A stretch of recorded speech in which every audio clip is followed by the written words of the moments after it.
제자 세움의 성경 공부 새로운 또 주제로 시작합니다.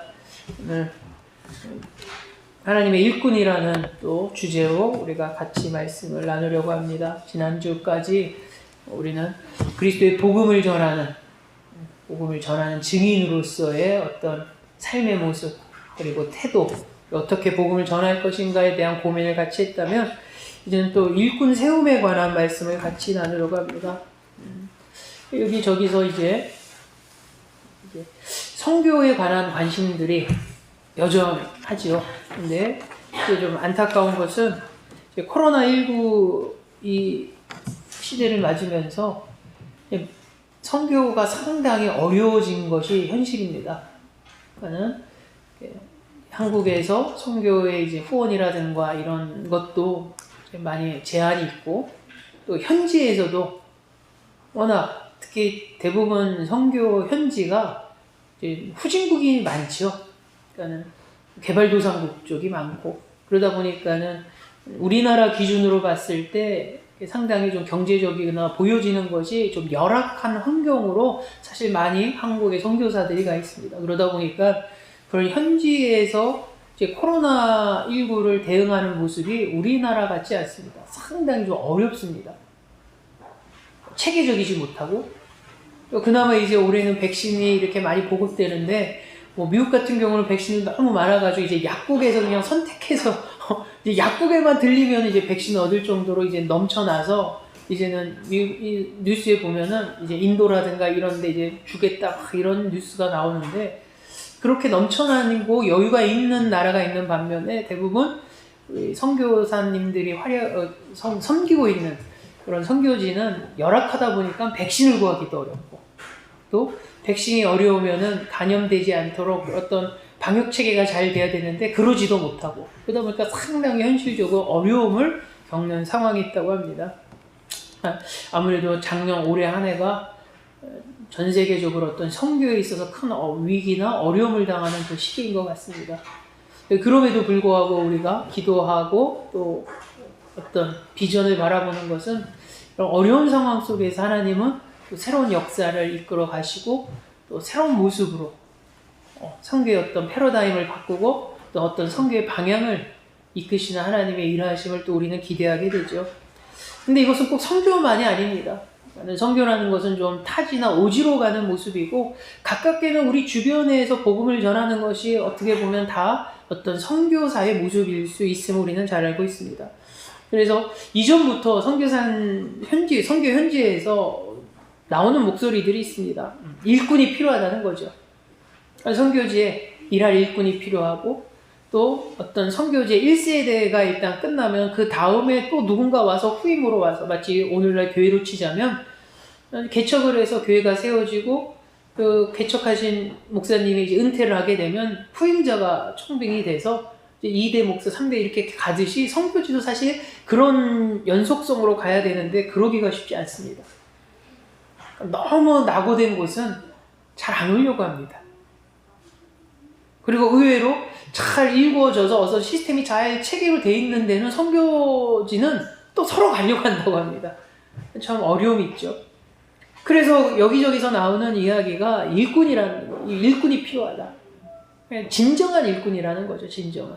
어떤 상황을 보고, 야, 저기는 쉬울만 하니까 내가 가도 되겠다. 아, 저기는 어려우니까 난 못 가. 이게 아니라 그것이 어느 상황이든 정말 가서 선교의 본질을 다할 수 있는 그런 어떤 일꾼이 필요하다는 소리를 여기저기서 많이 듣고 있습니다. 근데 여러분, 이런 일꾼이 얼마나 잘 훈련된 일꾼이 많냐에 따라서 예수 그리스도의 지상 사명을 수행하는 일이 성공하기도 하고 또 실패하기도 하고, 또 그 사역이 또 커져나갈 수도 있고 또 퇴보할 수도 있고 또 정체될 수도 있고 활발할 수도 있고, 계속 그런 모습이 우리는 지금까지 지켜온 모습이 그랬다는 거죠. 그러니까 준비된 일꾼들이 많았던 시대는 선교라든가 어떤 복음의 역사가 크게 일어났고, 준비된 일꾼이 없던 시대에는 침체되어 있거나 정체되어 있는 모습이 있었음을 우리는 기독교 역사에서 보게 됩니다. 성경에서도 주님께서 복음을 전할 일꾼에 대해서 언급하신 부분을 우리는 성경에서 발견하고 있습니다. 주님께서도 이미 주님이 복음을 전하시지만 거기서 멈추는 것이 아니라 주님이 결국 영원히 이 땅에 머물 수 없음을 잘 알고 계시죠. 그리고 주님께서는 본인의 구속사역을 감당하시고 아버지 곁으로 가실 것을 알고 계셨죠. 그래서 이 남은 이 시대에 다시 올 그날까지, 주님이 다시 오실 그날까지 이 땅에서 복음이 계속 전화되고 증거되어야 하는 어떤 일꾼의 세워짐의 필요성을 주님께서도 잘 알고 계셨습니다. 그래서 주님은 일꾼을 보내달라고 하나님 앞에 기도하는 모습을 오늘 본문 가운데에서 다시 한번 발견하게 되는 것이죠. 그래서 마태복음 9장 36절에서 38절에 무리를 보시고 불쌍히 여기시니 이는 그들이 목자 없는 양과 같이 고생하며 기진함이라. 이에 제자들에게 이르시되 추수할 것은 많되 일꾼이 적으니 그러므로 추수하는 주인에게 청하여 추수할 일꾼을 보내어 주소서 하라 하시니라. 아멘. 이 말씀 가운데서 우리가 중요한 것을 몇 가지 보게 되죠. 첫째는 필요한 일꾼을 보내주시는 분은 하나님이심을 오늘 성경 속에서 그대로 말합니다. 그러니까 예수님께서 그냥 아무 준비도 안 된 이들, 혹은 그냥 주님께서 오셨으니까 당연히 어떤 일꾼들이 생겨날 것이라고 이렇게 성경은 말하지 않죠. 주님께서 제자들과 함께 기도하기를 원하십니다. 그리고 그 일꾼은 누가 보냐면 하나님께서 아버지께서 보내주시기를 기도하라라고 말하죠. 추수하는 주인에게 청하여 추수할 일꾼들을 보내어 주소서 하라. 주님께서 제자들에게 뭘 명하시는 겁니까, 여러분? 하나님 앞에 일꾼을 세워달라고 기도하라는 것입니다. 기도하라는 것. 그러니까 필요한 일꾼을 보내주시는 분은 하나님이라는 것이죠. 그리고 우리의 할 일은 하나님께서 그러한 일꾼을 일으켜 주시도록 간절히 기도하는 것입니다. 기도하는 것. 때로는 우리가 일꾼에 대한 기도를 잘 안 할 때가 있습니다. 그러니까 그런 마음이 있죠. 내가 아니더라도 아무개 집사가 잘할 것 같고, 내가 아니더라도 저 권사가 잘하겠지, 저 장로가 잘하겠지. 근데 그것이 아니라 우리는 늘 일꾼의 세워짐과 일꾼이 그 역할을 잘 감당할 수 있도록 우리는 늘 기도함이 필요하죠. 그 기도하는 가운데서 하나님은 일할 수 있는 능력을 주시고 환경을 주심으로 하나님의 사역을 더욱더 풍성하게 열매해질 수 있도록 역사하시는 하나님을 보게 됩니다. 그리고 그렇게 일꾼이 세워졌을 때 우리는 그들을 훈련하고 또 그들과 함께 비전을 키워가는 그런 귀한 모습이 우리 가운데 있고 우리의 책임이라는 것이죠. 그래서 이건 어떻게 한 개인보다는 공동체에게 주어진 어떻게 보면 사명입니다. 어떤 공동체 안에서 훌륭한 일꾼을 키워가는 것. 그래서 때로는 한국교회에서도 역사가 오래된 교회 보면 건강한 교회의 특징이 하나가 뭐냐면 그 교회에서 일꾼이 많이 나옵니다. 근데 일꾼이라는 게 단순히 공동체 안에 어떤 직분자들만 속하는 게 아니라 그 교회에서 선교사도 많이 나오고 그 교회에서 목회자도 많이 나온다는 거죠. 근데 단순히 그 교회가 메가처치라서 뭐 몇만 명의 단위라서 그런 것이 아니라는 것을 저는 보게 됩니다. 여러분, 만약에 단순히 교회의 규모만으로 일꾼이 세워진다고 기준을 잡으면 우리가 잘 아는 순복음교회나 저기 명성교회나 사랑의 교회의 그 규모대로 보면 일꾼이 어마어마하게 나오고 선교사가 어마어마하게 나오고 그 교회에서 목회자가 쏟아져 나와야 되지만 실제로 거기 출신들 목회자, 거기 출신들 선교사 이렇게 비율로 보면 크지 않다는 거죠. 그 교회에 있는 부목사를 말하는 게 아니라 그 교회에서 주일학교부터 신앙생활에서 중고등부 거쳐서 청년부를 거쳐서 거기서 신앙의 훈련을 받고 직분 받다가 정말로 훈련되어져서 선교사로 나가겠습니다. 나 목회자가 되겠습니다. 이런 식으로 어떤 귀한 일꾼의 세워짐이 어떤 보여지긴 규모로 나타나는 것이 아님을 말씀드리는 거죠. 오히려 이렇게 교회 보면은 되게 오래된 교회인데 규모는 크지 않습니다. 근데 교회는 오래됐는데 되게 건강한 교회죠. 근데 그 안에서 너무나 뜻밖의 선교사가 많이 파송이 되고 그 안에서 많은 목회자들이 주의 종으로서 쓰임받는 그런 모습을 보게 됩니다. 그런 질문을 하죠. 그 교회가 일꾼들을 만들어낸다는 거죠. 근데 그것은 어떤 특정한 교회의 모습이 아니라 오늘 한국교회 모습이어야 됩니다. 한국교회 모습. 그러니까 때로는 목사님들끼리 그런 얘기를 한 적이 있습니다. 자꾸 이제 후임 목사에 대한 문제가 한국교회에 많은 좀 어려움이 있고, 그래서 세습이라는 문제도 발생하고 큰 어려움도 있고, 그래서 후임으로 왔는데 제대로 정착하지 못해서 얼마 뒤서 또 후임을 뽑아야 되는 그런 많은 문제 가운데서 목사님이 이제 그런 얘기를 합니다. 그 교회에서 주일학교부터 중고등부 이런 과정을 통해서 일꾼들을 많이 세워놓으면 그 일꾼들 가운데 나중에 누군가 다시 본교회죠. 자기의 모교죠. 모교회를 섬길 수 있는 그런 귀한 일꾼이 나오지 않는다. 근데 그런 일꾼이 세우지 않고 그냥 외원적으로 그냥 숫자만 커지니까 나중에는 이 교회를 섬길 만한 사람을 후임자를 뽑는데 전혀 어떻게 신앙생활을 했는지 잘 모르니까 보여지는 그냥 프로필로 결정할 수밖에 없는 상황에 한계가 있다는 거죠.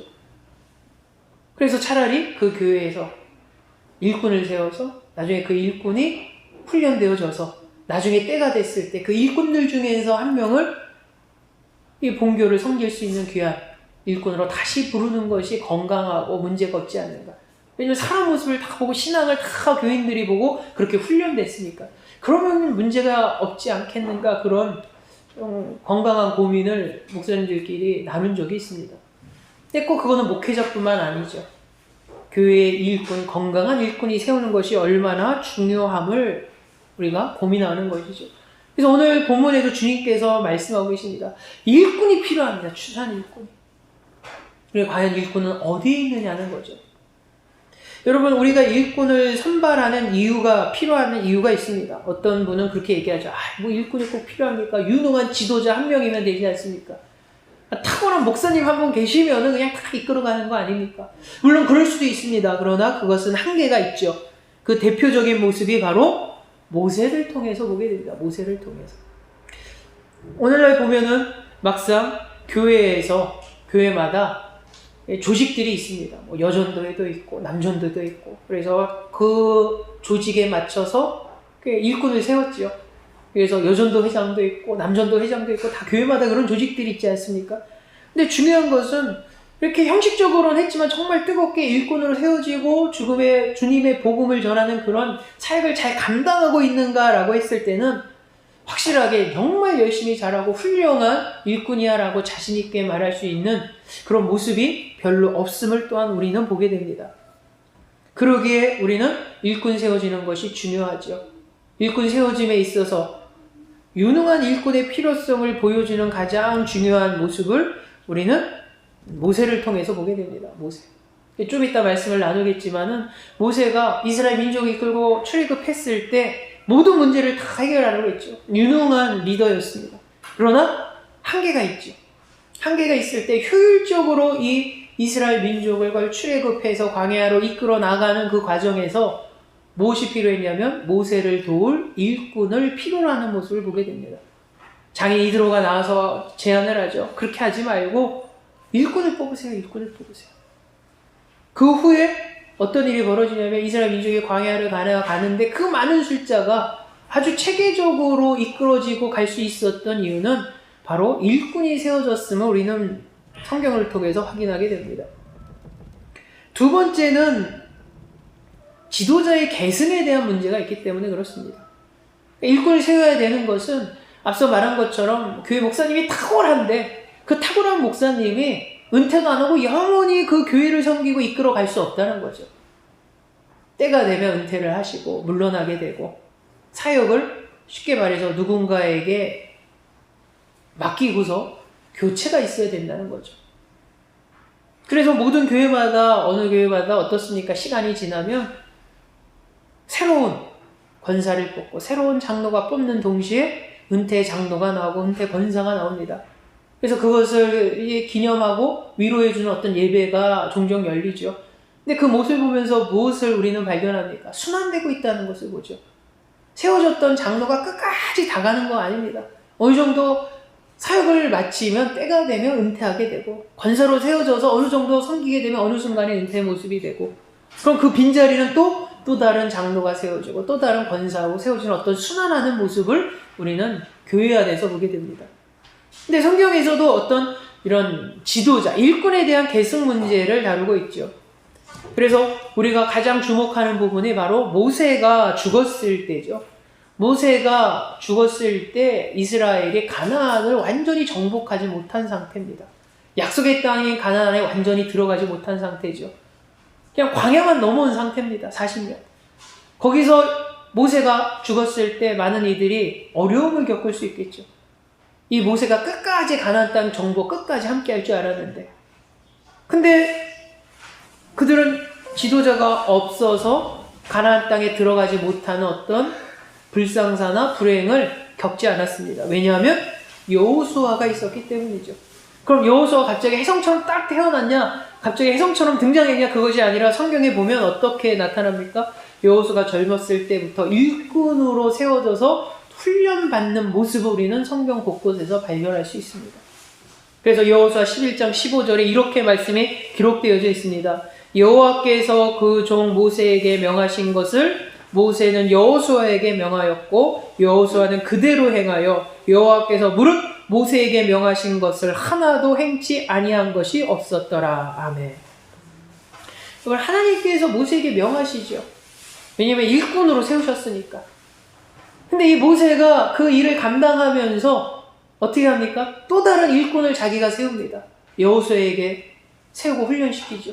그리고 때가 됐을 때 어떻게 됩니까? 여호수아가 이스라엘을 이끌어 나갈 지도자, 리더로 세움받게 됩니다. 그랬을 때 성경은 하나님께서 무릇 모세에게 명하신 것을 하나도 행치 아니한 것이 없었더라. 여호수아를 통해서 그대로 일하셨다는 거죠. 근데 여러분 그 후의 모습을 우리 생각해 보십시오. 여호수아가 결국 모세 뒤를 이어서 귀한 일꾼의 사역을 감당합니다. 그래서 가나안 땅을 정복하게 되죠. 그리고 나서 그 다음에 어떻습니까? 정복하는 가운데에서 여호수아는 새로운 일꾼에 세워지는 모습이 성경에 나와 있지 않습니다. 각 지파가 땅을 분배하고 각 지파가 지파대로 나아갔죠. 그러다 보니까 성경에는 어떤 훌륭한 일꾼의 세워짐의 모습이 기록으로 남아있지 않습니다. 그 결과가 어떻게 됐냐면 나중에 이들이 이스라엘 민족이 가나안 땅을 정복하고 각 지파별로 땅을 분배해서 거기서 살아가지만 그 후에 그들의 모습은 크게 아름답지가 않습니다. 하나님을 섬기는 모습도 지파마다 제각각이었고 또 주변의 나라들부터 어려움을 당했을 때 그들이 결국 하나님 앞에 불순종함으로 어려움이 닥쳤을 때 그들은 그제서야 하나님을 찾고 하나님을 부르짖었죠. 그럴 때마다 하나님이 성경에서 뭘 역사하시냐면 사사를 세우십니다. 사사. 그 사사가 등장해서 위기를 탁 넘기죠. 그 다음에 그들이 또 얼마 안 가서 신앙의 나태함과 게으름과 하나님 앞에 불순종하는 모습이 나타납니다. 어려움을 당하죠. 또 그 다음에 모습이 어떻습니까? 또 하나님 앞에 부르짖습니다. 구해달라고. 또 하나님 또 사사를 세우시고. 그 기록들이 성경에 뭐냐면 바로 사사기의 내용들입니다. 사사기의 내용들. 물론 하나님은 위기 때마다 사사를 세우셔서 위기를 건지시고 이스라엘을 건져주시고 구원해주시는 하나님의 일하심을 사사기를 통해서 보여주지만 그거를 뒤집어 보면은 어떤 것을 발견할 수 있냐면 이들에게 지파마다 진정한 일꾼들이 있었다면 과연 굳이 이들이 하나님 앞에 구하고 사사를 세우는 그런 일들이 있었을까? 그래서 어떤 신학자들은 이 사사기를 통해서 하나님께서는 이 사사기 기간에는 모세나 여호수아 같은 일꾼이 지파마다 없었다라고 보는 거죠. 신실한 일꾼이 없었기에 그들은 매 순간순간마다 불신앙으로 살아갔고 어려움을 닥칠 때마다 하나님을 찾았는데 하나님은 긍휼의 하나님이라서 그럴 때마다 하나님은 구원해 주시는 역사. 사사를 통해서. 그것이 바로 사사기의 역사라고 신학자들은 이야기합니다. 여기서 무엇이 우리는 발견됩니까? 일꾼 세워지는 것이 얼마나 중요한 것인가. 그렇기 때문에 오늘날 공동체도 마찬가지입니다. 교회가 크든 작든 일꾼이 세워져야 되고 그리고 그 일꾼의 필요성을 오늘 성경에서 우리는 발견하는 것이죠. 그래서 우리는 일꾼을 선발할 때 중요한 것을 몇 가지 성경을 통해서 보게 됩니다. 첫 번째, 일꾼에 세워질 때 가장 중요한 방법은 바로 관찰과 함께함입니다. 관찰과 함께하는 것. 마가복음 3장 14절에 보면은 이렇게 말씀이 기록되어져 있습니다. 이에 12를 세우셨으니 이는 자기와 함께 있게 하시고 또 보내사 전도도 하며 라고 기록되어져 있습니다. 그러니까 예수님께서는 일꾼을 세우셨는데 갓 선발된 일꾼을 바로 파송하고 일하라고 내보내지 않으셨음을 우리는 보게 됩니다. 주님께서 일꾼을 세우셨으면 그 다음 어떻게 하냐면 함께 하셨다는 거죠. 이 함께의 의미는 그들을 훈련시켰다는 겁니다. 그래서 성경에 12를 세우셨으니 이는 자기와 함께 있게 하시고 훈련시키시겠다는 거죠. 그리고 보내서 전도도 하게 하며 사역을 감당하게 하시는.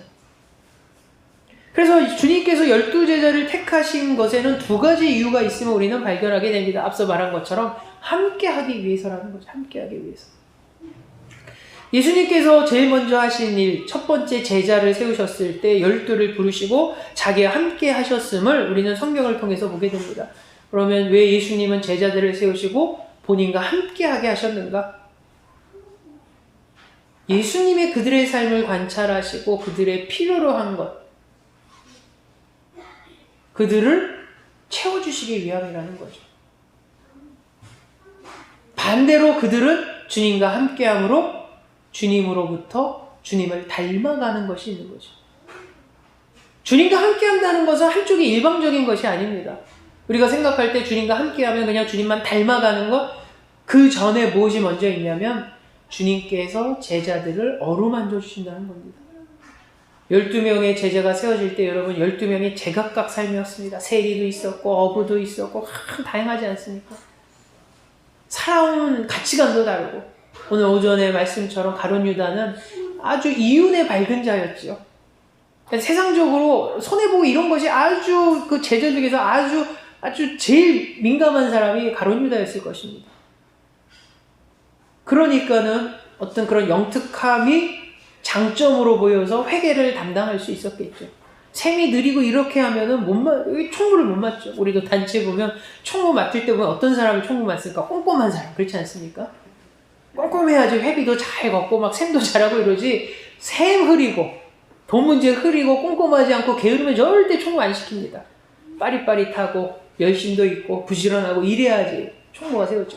그런 면에 봤을 때 가룟 유다는 제자들 12제자 중에서도 어떻게 보면 가장 어떻게 보면은 성실하면서도 빠릿빠릿하고 머리도 잘 들어가고 그런 장점이 있는 자였습니다. 근데 그 장점이 단점이 될 수 있었다는 거죠. 너무 셈에 밝았기 때문에. 이 12제자를 주님께서 부르셨을 때 그들의 삶은 달랐기 때문에 그들에게 다듬어줘야 될 부분이 필요했습니다. 앞서 말한 것처럼 가룟 유다가 너무 셈이 밝았다면 주님께서 그와 함께 하시면서 그의 장점이 단점이 안 되도록 다듬어 주셔야겠죠. 베드로가 너무 성질이 급한 사람이면 장점은 뭡니까? 추진력이겠죠. 그러나 단점은 너무 무모함으로 갈 수 있다는 거죠. 주님께서 베드로와 함께 하셨을 때 어떻게 했을까요? 베드로의 그 삶의 모습을 관찰하시고 다듬어 주셨다는 겁니다. 제자들 중에 모난 부분이 있는 그런 제자라면 그 모난 부분을 다듬어 주시죠. 그래서 주님은 함께 하셨던 것입니다. 그리고 나서 함께 하신 궁극적인 이유는 그 제자들이 예수를 닮아가도록 하기 위해서. 그래서 주님께서는 제자들과 함께 하심을 오늘 성경에서 보게 되죠. 오늘날도 마찬가지입니다. 우리가 일꾼을 세워질 때 가장 중요한 것은 함께함입니다. 함께함. 우리가 함께하는 이유는 뭡니까, 여러분? 그들의 삶을 보기 위해서죠. 그래서 그들의 모습에 다듬어야 될 부분이 있다면 다듬어 주기 위해서죠. 보다듬어 주기 위해서죠. 그것은 공동체 전체가 하는 일입니다. 누군가 일꾼으로 세워지는데 다 좋은데 사랑이 부족한 면이 보입니다. 막상 같이 관찰해 보니까 저 사람 다 부지런하고 성실한데 뭔가 사랑이 부족하고 결핍한 것을 우리가 발견합니다. 그럼 우리는 공동체가 그 일꾼에 세워질 사람을 위해서 사랑의 부족한 부분을 채워주는 것이죠. 바로 그것이 함께함의 이유입니다. 함께함의 이유. 두 번째는 파송이었음을 우리는 보게 됩니다. 왜 주님께서 쟤들과 함께 하셨는가? 궁극적으로는 같이 있고 영원히 있기 위해서가 아니라 보내기 위해서였어. 우리는 꼭 기억해야 됩니다. 보내기 위해서. 우리는 가정을 봐도 그렇죠. 어린아이가 태어나면 부모 사랑 밑에서 계속 자랍니다. 우리 예진이를 계속 잘하고 있지만 보호해주고 케어해주는 것이 부모의 의무고 책임이고 그것이 어떻게 보면 가족의 모습이죠. 그러나 궁극적으로는 어떤 모습이 필요합니까? 마음의 준비가 돼 있어야죠. 때가 되면 자녀들도 독립한다는 거죠. 그런 생각 없이 계속 부모 가운데 우리 내 자녀는 평생 내가 끼고 살 거야. 그런 부모님도 있습니다, 실제로. 그래서 나온 단어가 캥거루족이 등장하게 되죠. 근데 부모가 그렇게 계속 그런 마음을 갖고 있다는 거죠. 근데 이미 우리는 어떤 마음이 필요합니까? 우리가 함께하고 지켜주고 케어해주고 내가 양육해야 되지만 때가 되면, 상황이 되고 여건이 되면 자녀는 독립한다 했을 때 보내줄 수 있는 마음의 준비가 있어야 됩니다. 보내줄 수 있는 마음의 준비. 근데 오늘 성경에서 주님이 그렇게 하십니다. 주님이 제자들과 함께 하시죠. 그들의 부족함을 어루만져 주십니다. 다듬어 주십니다. 그 다음에 예수를 닮아가도록 계속 피드백을 하시죠. 닮아갑니다. 그 닮아가는 모습으로 영원히 함께하자 이렇게 말씀하지 않습니다. 궁극적인 것은 보내기 위해서였다라는 거죠. 파송하기 위해서. 그래서 가서 내가 너희들 했던 것처럼 너희도 가서 제자를 삼는 제자가 되라. 이제는 제자로 세워졌다면 이제는 가서 누군가를 세울 수 있는 그런 성숙된 제자가 되기 위해서 주님은 그들을 가리고 함께 했음을 보게 됩니다. 오늘날 우리의 모습이 그렇죠. 우리가 누군가 일꾼을 세운다는 것은 그들의 관찰하고 있는 것이고, 그들과 함께하는 것은 그들의 부족함을 다듬어주고 메워주기 위한 것이죠. 그런 가운데 세워지는 것이죠. 세워졌다면 어느 순간에 이제는 나의 영향력이 아니라 세워진 하나의 모습으로, 일꾼으로, 리더로 세워져야 됩니다. 마치 여호수아가 모세 밑에서 영원히 있는 것이 아니라 때가 됐을 때 모세의 뒤를 이어서 리더로 세워지듯이 오늘날 그런 모습이죠. 우리 공동체가 크진 않지만 우리가 여기서 일꾼으로 세워진 귀한 성도, 우리 지체들이 있죠. 권사님들의 사랑을 받으면서 계속 일꾼으로 세워지고 훈련되어집니다. 때가 되면 이들이 집사가 되고 권사가 되고 장로가 되고 이렇게 세워지는 것이죠. 그러기 위해서 우리는 함께함을 오늘 성경은 먼저 이야기합니다. 함께하면서 늘 어렸을 때부터 자란 것을 봤지만 함께한다라는 것은 계속 관심을 갖는 거죠. 같이 기도 제목을 갖고 같은 고민을 나누고 같이 보듬어 줄 수 있는 것. 그리스도 안에서 가족됨으로 이루는 것이죠. 가족됨으로 이루는 것. 그래서 정말 건강한 공동체는 이렇게 어떤 문제를, 부끄러움을 숨기는 것이 아니라 드러내는 것입니다. 드러낼 수 있는 것은 그 드러냄을 보고서 비난하고 책망하고 그 드러나는 것을 보고 혼내는, 그것 때문에 드러내는 것이 아니라 그 드러냈을 때 함께 아파하고 함께 고민하고 함께 기도할 수 있는 공동체이기 때문에 드러내는 것이죠. 만약 공동체가 여러분 건강하지 않으면 절대 드러내면 안 됩니다. 제 경험상 보니까 건강하지 않는 공동체인데 주 안에서 하나고 가족이니까 저한테 집안에 이런 일이 있습니다. 드러내면 어떤 일이 벌어지냐면 상처투성이가 되버립니다. 상처투성. 다른 이들의 가십거리가 되버리죠. 건강하지 못한 공동체. 근데 정말로 성경에서 말한 공동체는 우리의 아픔과 상처를 같이 드러내고 고민하고 같이 기도하는 공동체입니다. 그러게 우리는 함께하는 공동체 되길 원합니다. 오늘 성경 공부의 가장 첫 주제가 일꾼을 세워지는데, 그 일꾼이 세워지는 것은 한 개인이, 목사가 한 명을 훈련시켜 세우는 게 아니라 공동체가 세우는 것이라는 거죠. 공동체가 함께 품어줘야 되고 공동체가 함께 양육해야 되고, 그러기 위해서 함께 해야 된다는 거예요. 그 함께함은 관심이 있어야 되는 거고 교제가 있어야 되는 거고 서로의 아픔과 고민을 함께 나누는 것이 되어야 됩니다. 그러는 가운데 우리가 더 성숙되고 일꾼으로 더 준비되어가는 그런 귀한 공동체의 지체 되시기를 주 예수 이름으로 축원합니다. 기도합니다. 사랑해 주님, 오늘날 모든 공동체가 일꾼이 세워져야 함을 보게 됩니다. 몇몇 사람만이 일꾼으로 세워져서 영원히 일할 수는 없습니다. 때가 되면 그 자리에 누군가 새로운 일꾼이 세워져야 되고 또 누군가 새로운 일꾼으로 세워져야 되죠. 그 일꾼 세워지는 일이 공동체의 책임이고 공동체의 사명임을 오늘 성경에서 보게 됩니다. 주님께서 제자들을 부르셔서 제자들과 함께 하시고 때가 됐을 때 그 제자들을 보내시려고 했던 것처럼 또 보내셨던 것처럼 이 나곤의 공동체도 주님 안에서 건강한 공동체로 세움받아서 귀한 일꾼이 세워지고 귀한 일꾼으로 훈련하는 공동체 되게 하여 주시옵소서.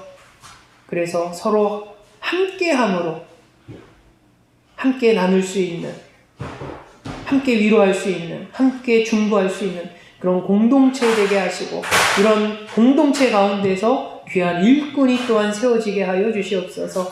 예수님의 이름으로 기도하옵나이다. 아멘.